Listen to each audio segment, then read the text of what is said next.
So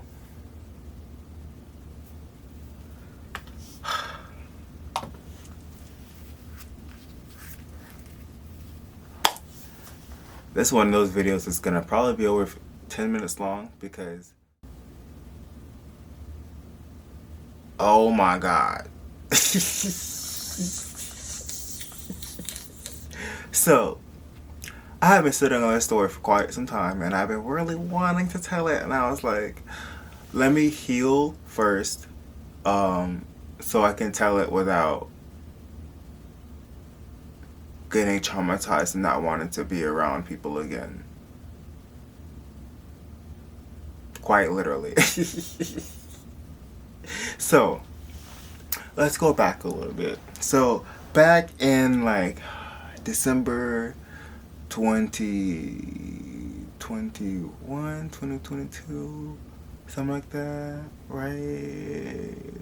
Mountain Way of the Tribe, right? Uh, Organized a camping trip. It was cute, cute, cute. Like 20 something queers, 17, good chunk of that. Majority were femme identifying, femme led, femme heavy. So it was really on the magical side, if you really know what I mean. If you know what I mean, it was really, really, really leaning into the magic. So we was getting it. So of course we get there as the organizers. We get there a couple days beforehand, and it's cute. It's a great trip. Stone Song, if you don't know, been there before with the fairies, the Radical Fairies, because for Lisa a couple years before, and then for a couple birthdays, got there for my own birthday. So very familiar with the space, very magical space. Very familiar with the owners. Ooh, saying ours. Was yeah, I was familiar with the owners, so that's how I got us in.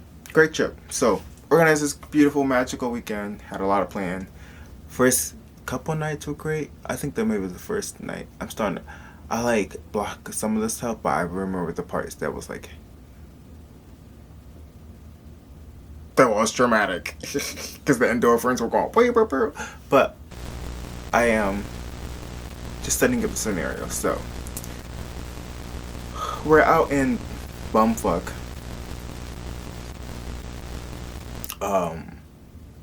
I think it's called Cumberland.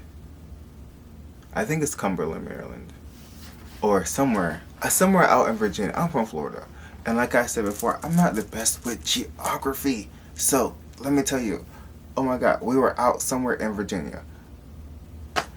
On your way there, though, you can just start to see the Trump flags, all the 2026, But me, cars put me to sleep. Especially if I'm in the car for like over 30 minutes, I'm probably gonna fall asleep. That's just the thing that happens, unless you like want to talk to me and chat. But like, I'm gonna fall asleep. I'm like a baby. I just want to know. So I usually don't see all that. I usually just show up and wait at the place. To be honest, that's just how it be for me. So, nonetheless, we're there a couple days, and the rest of the group starts coming in, and they start setting up their tents. We are being free. There is a section where you can be a little nicky. If you wanted to, because we're out in the woods. We're adults also, and so everyone's having a good time. Night falls. Everyone gets settled in.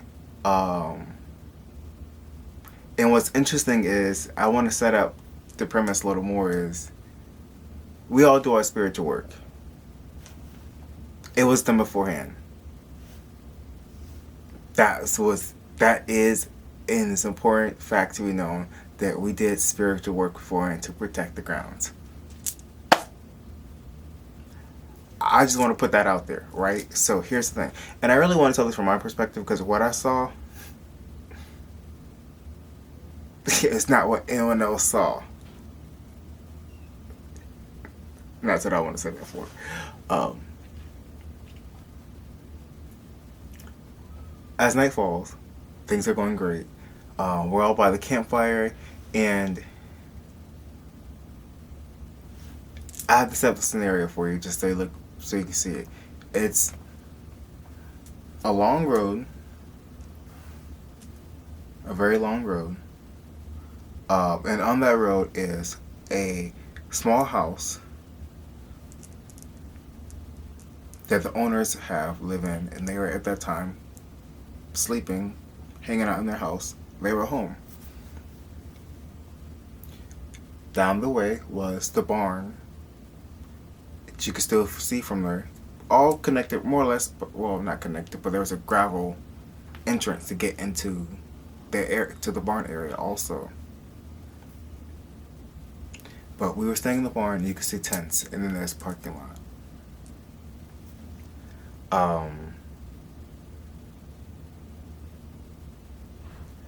At some point, I got a whiff as we're all sitting around the campfire telling stories, hanging out. It's like 10, 12 of us. That there was a disturbance out front, but I was like hearing about it, but not really hearing about it. And I was just like, "This is interesting." I didn't really know. No one had come to me yet. I just started hearing. So we were telling stories and chatting, being my extroverted self. And then Sir comes up to me and says, um, "There's some people outside heckling us, and they've been trying to contact the owners, but they haven't been able to get a hold of them." And I'm just kind of like, "Okay, yes, so." I'm like, "Oh, okay, that's an actual emergency." So I go up, get up, and I go to the fire is in the very, very back behind the barn. So we're sitting there.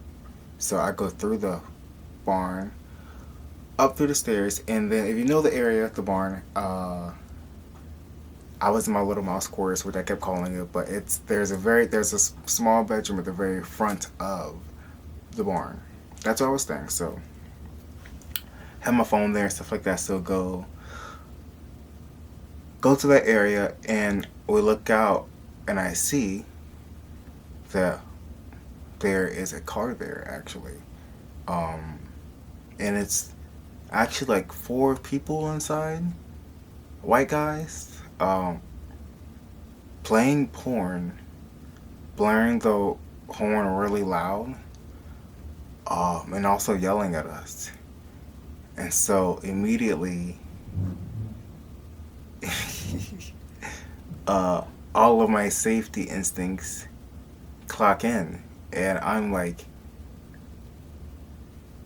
"Oh fuck!" Like immediately in my head, all I can think of is like the Kill Bill scene. I'm just like, "What the fuck is happening?" Like, "Oh my god!" Like, what? Like, we have all this people here, and what's about to happen? And they like, "Okay, so what?" So we have a friend, Gaia, in the house. She doesn't know what bedroom is the owner's, but she's been calling, we've been calling, but we apparently can't get them out of the house also, or get a hold of them. And this has been happening at this point for about 10, 15 minutes. So, at this point, from where I am in my bedroom, the little mouse corner, I can see directly out into the car from the window. So I decided that I'm going to sit and watch, and I'm going to relay all the information I can and help us move, so that if something happens, I'll be first to know, and we can do something. So immediately, I'm not exactly sure, so I just sit there and I watch. And I mean, they were saying the shit yeah, they were saying shit. And then I was sitting there watching, a second car pulls up, and it just kind of like, wait, uh, what's happening now? And so the second car pulls up, and it's a truck. And then it goes from 4 to about 9 guys. And they park behind the second car, and they all get out. And they then proceed to go up to the trunk of the first car and open it. And look around. And this point, I'm just kind of like,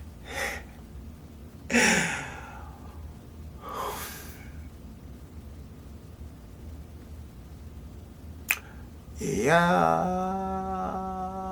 okay. So, mind you, I'm on the first floor.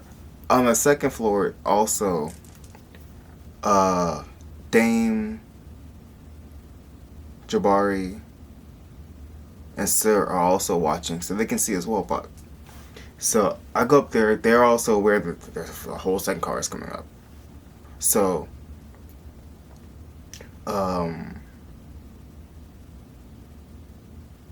they're like getting people are started being aware that things are happening, but there are still some people outside.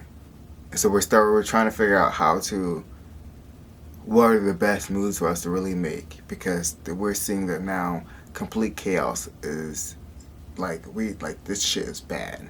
And I'm like, what? So go back to the window, and when I go back to the window, downstairs there's my window, and there's a door, and then there's another window, but it's really covered by like junk, because the mouse corner is like, you can't really tell it's really hidden on purpose. There's a little bit of storage stuff in there, and then you go on, there's like a nevertheless little setup. It's cute. But the window he looked in, he couldn't see anything. I now know he was just looking through the window. In my head, at that time, all I saw was me coming into the room, looking out the window, and him running back to the car. I was like, bitch, bomb. They finna blow us up. They weren't looking at no guns. There's a bomb in that bitch. Listen, we all gotta go to the back. Went to the back. Everybody, listen, we all gotta get out. And then, that was not the case, because no bomb happened.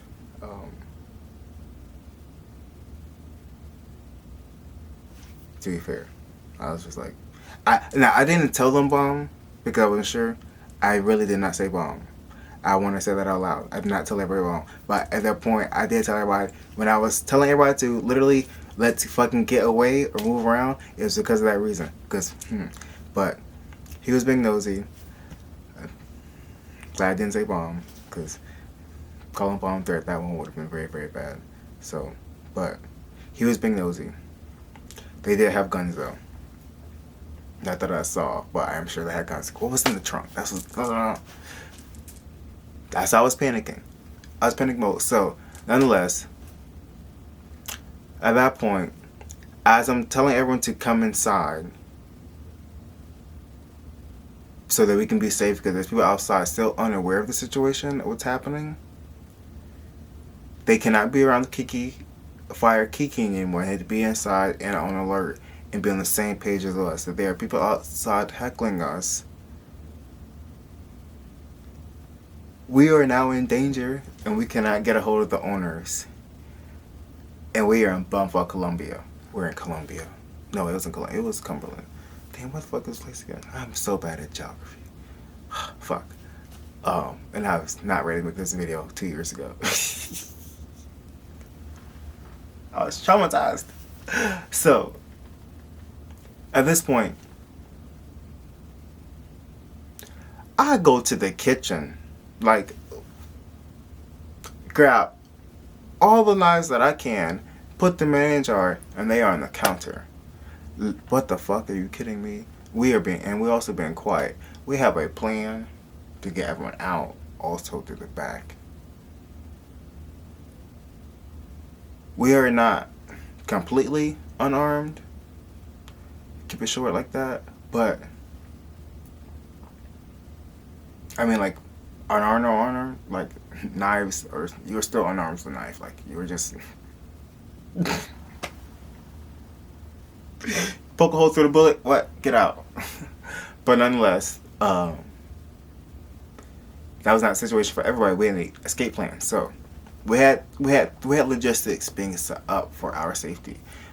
All things considered, at the same time we were being absolutely quiet, or being away from the front, and I'm just being there checking to make sure we're seeing what they're doing,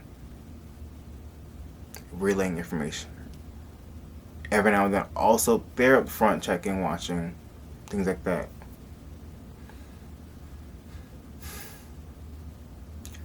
At this point, almost an hour has passed by. We have not heard from the owners of Stone Song. Our friend Gaia is too scared to really come out of the house and go into the barn because she can hear and see what's happening. She's scared about what she may be about to witness. So she's also like, what the fuck like, what's happening? And the owners, literally, still no word, no sign, nothing. Right. Right. So at this one, we're all huddled inside the little foyer area. Not really sure what's about to happen because the cars have at this point moved on, but then we're not really sure.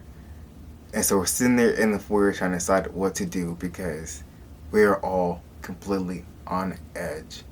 We have tried calling the owners multiple times. We have not heard from them. It has been almost an hour. Our night's completely disrupted.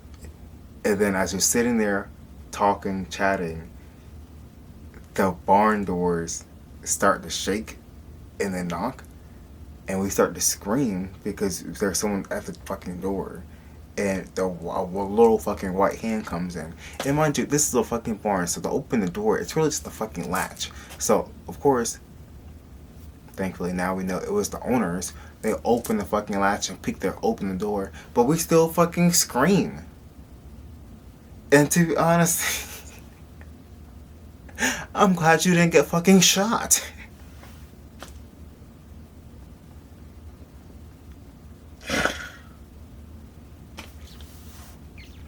Or stabbed. But we were also relieved. Also confused.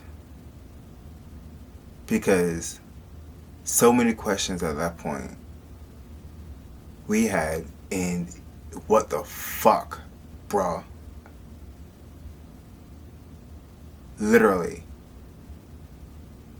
What the fuck, bruh? Because they're now gone. And so, of course, we have to recollect ourselves, figure out what the fuck we're about to do. I'm just going to say how I felt.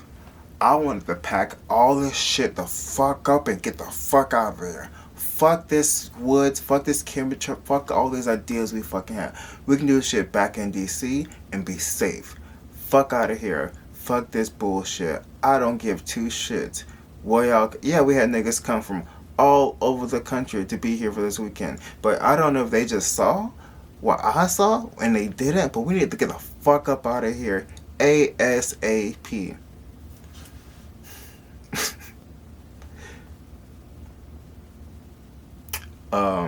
But the people who were, that's how I felt. Personally. But, I am with I was with some strong black people who are and were resilient and really wanted their money's worth for this weekend because they were not in the privilege of being able to get that luxury lifestyle, sit in it. So it was, yeah. So we stayed. We decided to stay. We stayed. We stayed.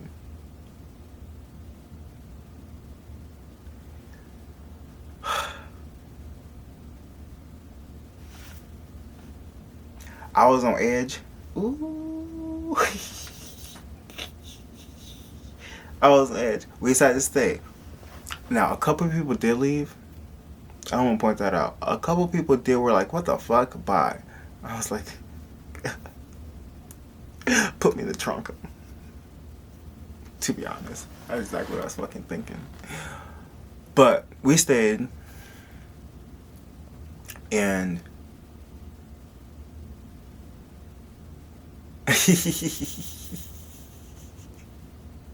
the owner that night, as they're sitting back again by the fire, decides they want to call the sheriff, who never showed up because pretty sure the sheriff's son had just gotten home.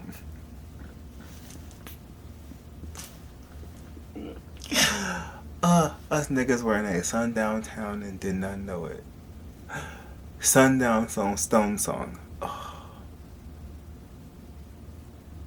Lord. What were we doing? Oh. I'm so glad I can laugh about this now because, oh my god. 2 years ago, at any moment, I was crying. So, we stayed. And of course, we're sitting by the fire. This white ass man is sitting by us trying to comfort us after neglecting us for an hour. He decides to bring his God-fearing neighbors in this Jesus-loving community, and how he just couldn't see this among us happening. I'm just like, huh.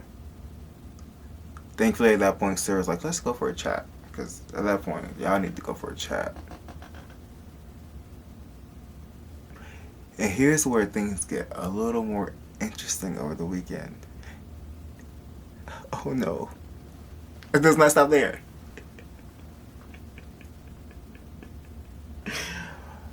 There's a watering hole that everyone is accustomed to going to when I would go there. We would always go there to swim. Fucking normal. Right? I was wondering why I kept bringing up the watering hole, and the owner kept kind of like neglecting or saying it was not possible, blah blah. And I was like, that's weird because fucking brought out bathing suits and shit. Like, we also knew this was the thing. Like, what? What's going on? What are you talking about? What are you saying? Found out the neighbors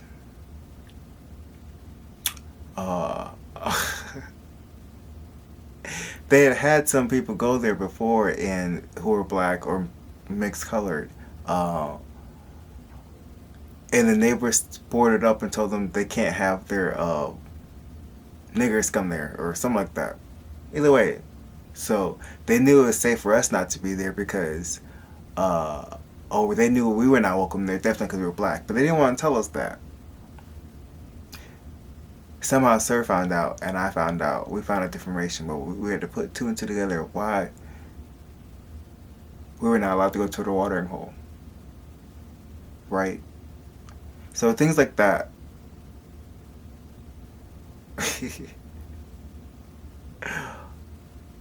So much more about the fact that, like,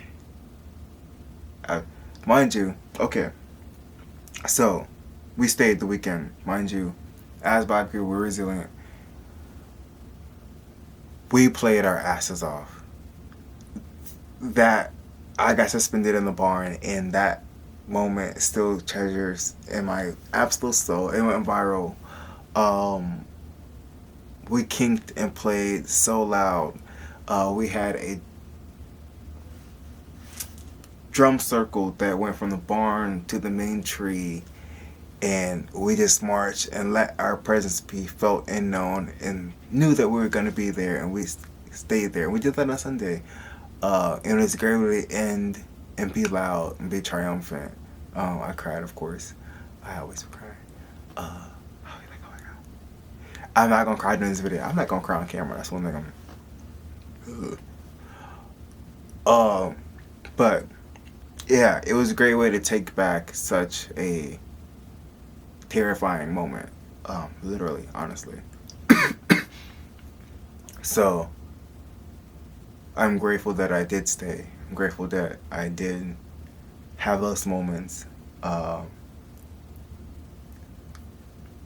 even afterwards, like, we lost a night there or 2 nights there because we were just scared. People left.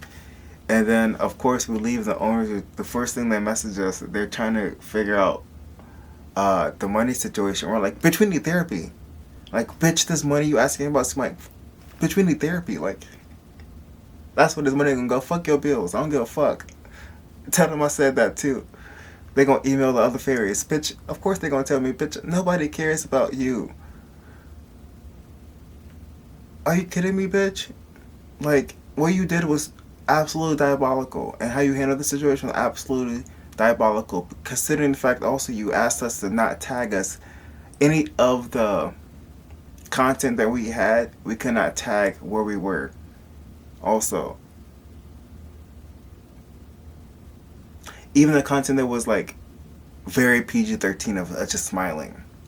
I wonder why. Maybe it's because you don't want niggas and Stone Song. Cause it's definitely not on brand. Your neighbors don't care. So yeah, you know what? I want to just say a nice, hard, cold fuck you to Stone Song. Because y'all were a wild ass mess. And I really, I don't feel like that first fuck you was really from my chest. So I really need to maybe a little prayer. But really, really fuck y'all. Because y'all are absolutely garbages and pieces of shit who really, that land is not safe for people of color, for BIPOC. It's just a money pit, and that's it. And honestly, I hope it does not do well. There are better places to go. Y'all can keep y'all land for both of yourselves and maintain it for yourselves. It is not a safe space for anyone, to be honest, except for you two, because you pay for it. That's it. On that note, you should definitely check me out on social media, chasm.com.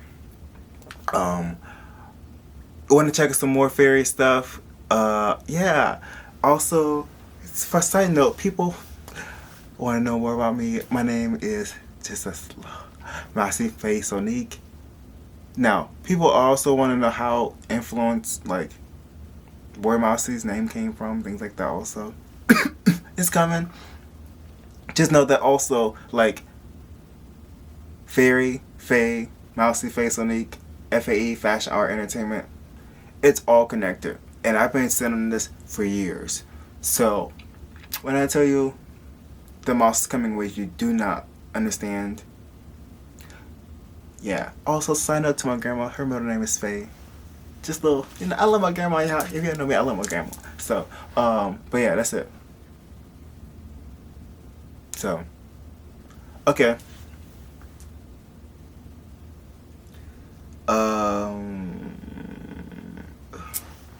Listen, when I tell y'all, my camera is dying. Part of me just wants to like just keep talking till it dies. Because at this point, once I go over 10 minutes, I'm just like, fuck it. Because like, I'm already going to have to edit this shit. Like, but my monster is cute. So, but yes, Sir did give me the name Mouse. I think if y'all don't know that, y'all should know that, like,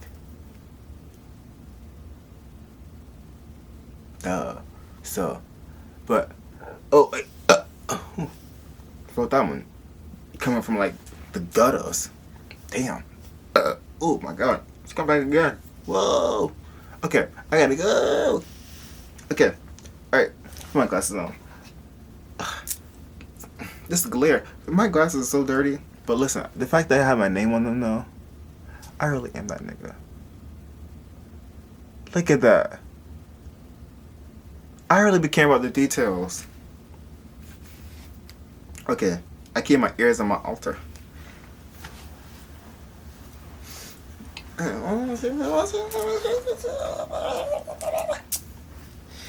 Oh my god, I could have been wearing this necklace also because it goes so well with it too. Okay, so my next video I'm probably gonna have this necklace on.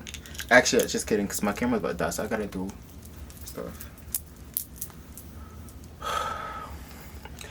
I had to definitely take a nice low dose of shrooms and tell that story because Lord, let me tell you, we're healing trauma by telling stories and telling people fuck you at the same time, and also releasing energy and things like that. But you know, Lord, let me tell you that. Ooh, child. Because I haven't seen on that story. Niggas had us fuck the motherfucking fucking the fuck up. Fuck, like just fuck us. Like the audacity.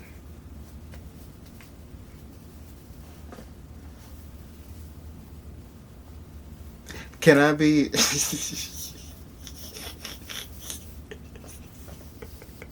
Can I say one thing though? I definitely did get a massage.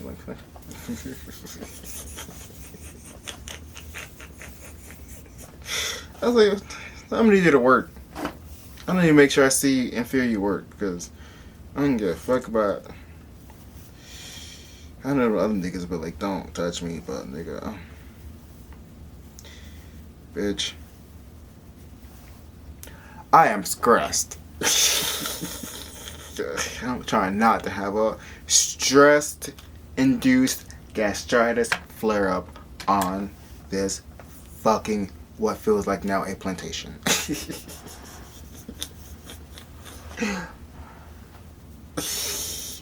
I need some reclamation over this bitch. Okay.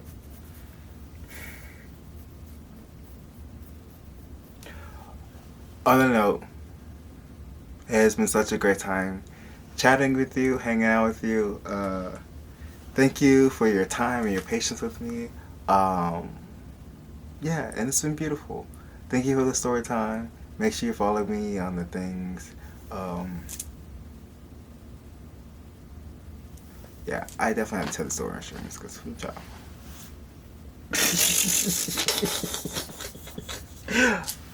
Fuck the fuck up. That's what I said. Okay, goodbye.